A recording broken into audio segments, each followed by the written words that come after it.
I know He can set you free. Jesus, God, super Eric Trosan, super past my healing Eric Trosan. Jesus, God, super Eric Trosan, super past my healing Eric Trosan. Oh, Jesus set me free, and I know He can set you free. Oh, Jesus set me free, and I know He can set you free. Jesus, God, super Eric Trosan, super plasma healing Eric Trosan.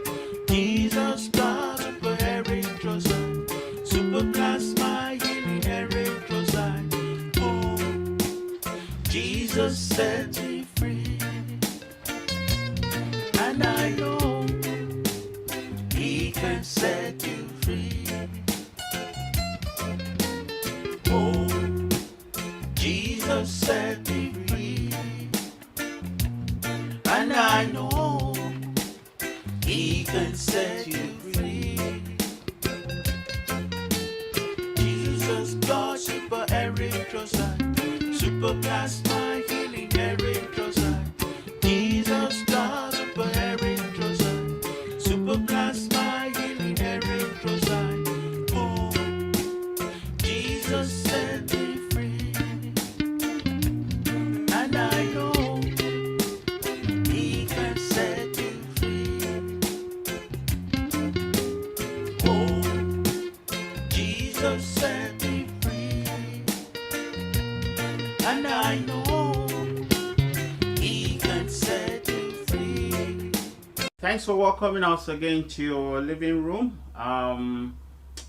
We will finish this series today.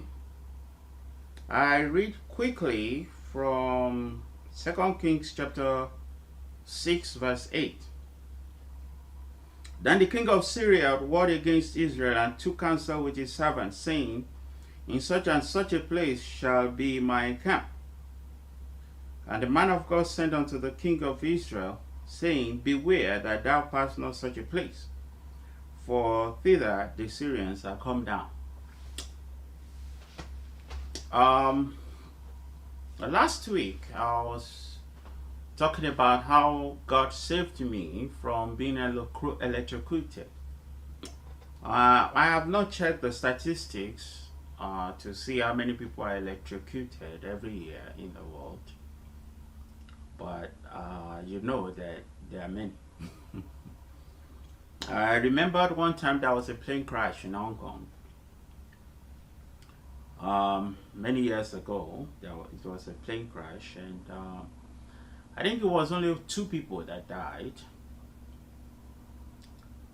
And so people were in the news, people were emphasizing that it was not too, they were emphasizing the number of people that died. 2 people. Only 2 people died. And the senior pastor of the church that I was attending at the time said one thing.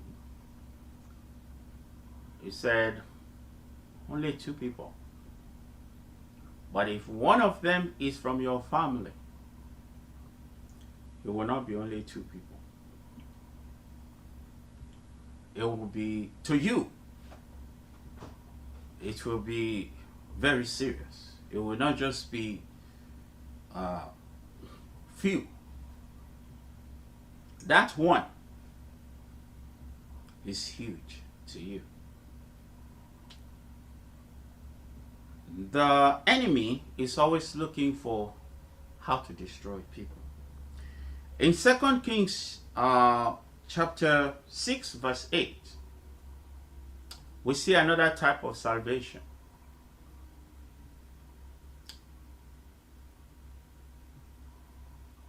A king, the king of Syria, was trying to destroy Israel.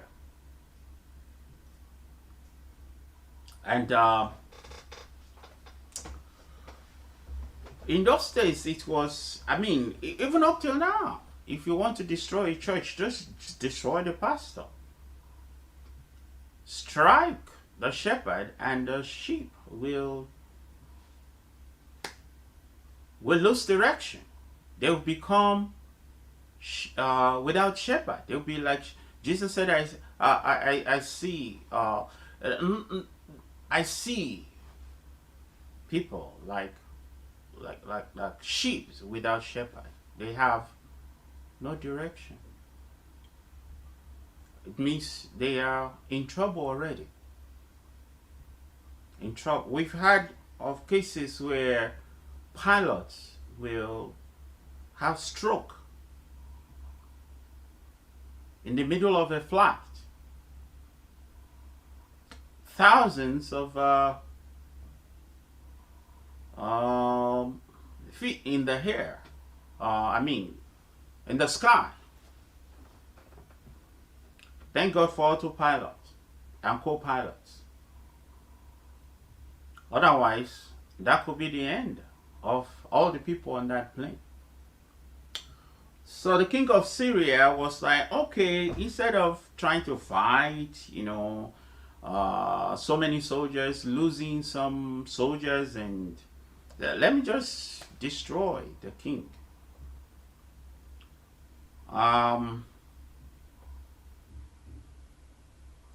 I remembered another testimony. I told you that this series, I'll share testimonies, my personal testimonies, because I believe that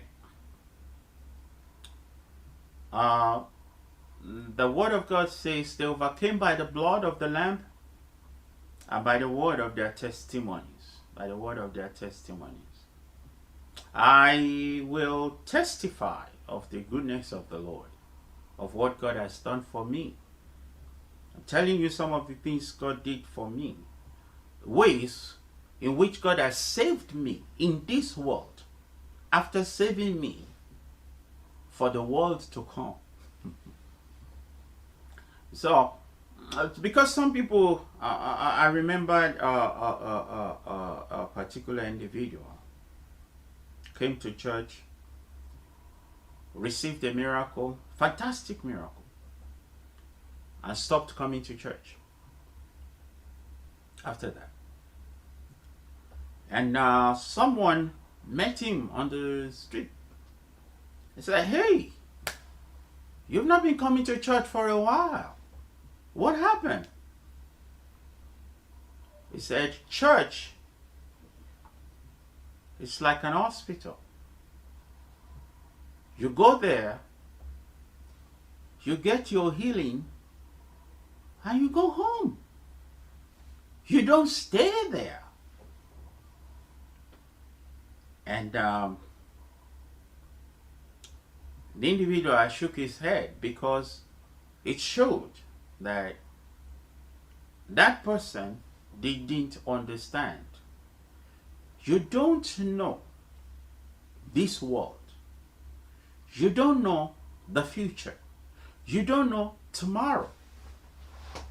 None of us do.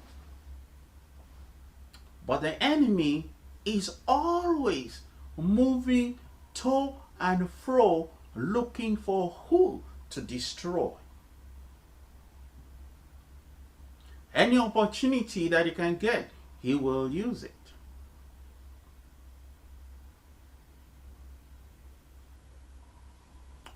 So I was sleeping in my dorm, in my undergraduate studies, my first university. One night when I had a dream. And in that dream, God revealed to me that I need to separate myself for prayers for 1 week. And by that time, I'd come to realize that when God tells you to do something, it's for a reason. So I didn't question the dream. I knew around at that time that there was a place where Christians go to separate themselves to the Lord, not too far from my school. I've never been there. I don't know how to get there, but I trusted the Lord. I knew the name of the place. That's all I knew. So I got on the train. You know, students, you don't have too much money, so train is cheaper. So I got on the train. When it arrived at that town, I got off the train. So I began to ask people, I'm going to this mountain, Prayer Mountain. I know it's somewhere in this town. I don't know exactly where. As the first person, the person, like, I don't know either, you know. So after asking a few people, somebody said, hey, I know the pastor that is in charge of that mountain. Maybe if you go to his house, you can ask one of his disciples to take you to the mountain. They said, cool. So I took a taxi, went to the pastor's house.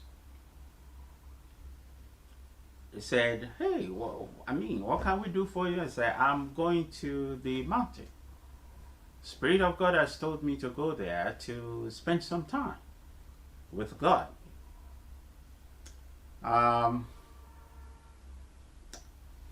So they said, okay, this person is going tomorrow morning. This one of the students in the Bible school will be going there tomorrow, so you can go with him. He will show you the place. Long story short, the next day I arrived there and I began my prayers. One of the things, I'm talking about salvation from this world. You know, I'm not talking about salvation from the world to come. Right now, I'm just focusing on salvation while you are still in this world, being saved from the wiles of the enemy, from the plans of the enemy, from sudden destruction, from noisome pestilence, from the arrow that flies by day, from the perils